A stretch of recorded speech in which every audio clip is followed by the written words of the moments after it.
ሰላም ጤና ይስጥልን ውድ የኢትዮ ታይም ተከታታዮች፣ እንጀራ ለኢትዮጵያውያን የትም ቢሆኑ ከማዕዳቸው እንዲጠፋ የማይፈልጉት ዋነኛ ምግብ አይነት ነው። ኢትዮጵያ ውስጥ የሚጋገረው እንጀራ ጤናማነቱ የተመሰከረለት ነው። ምክንያቱም እንጀራ ለመጋገር እናቶቻችን በአብዛኛው የሚጠቀሙት ጤፍ ስለሆነ፣ ጤፍ ደግሞ በንጥረ ነገር የበለጸገ ከግሉተን የጸዳ ጤናማ እህል መሆኑ በባለሙያዎች የተረጋገጠ ሁኔታ ነው።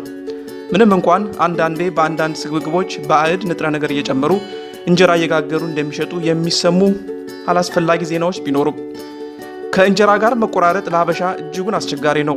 እናም በተለያዩ ዓለማት ያሉ ኢትዮጵያውያን ጤፍ እንደ ልብ ስለማይገኝ በአካባቢያቸው በሚገኙ የተለያዩ የዱቄት አይነቶች ይጠቀማሉ።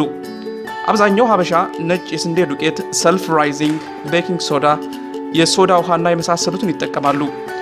በእነዚህ ንጥረ ነገሮች የሚዘጋጅ እንጀራ አይኑና መልኩ እንጀራ ይምሰል እንጂ በንጥረ ነገር ይዘት ግን ሀገር ቤት ከምናውቀው እንጀራ በፍጹም የተለየ ነው። በተለይም ሰልፍ ራይዚንግ በውስጡ ከፍተኛ የስኳርና የሶዲየም መጠን ስላለው የስኳርና የሶዲየም መጠናችንን በደማችን ይጨምራል። ይህም በተለይ ለስኳር ህመምተኞችና የደም ግፊት ላለባቸው ግለሰቦች ለጤናቸው አስጊ ነው።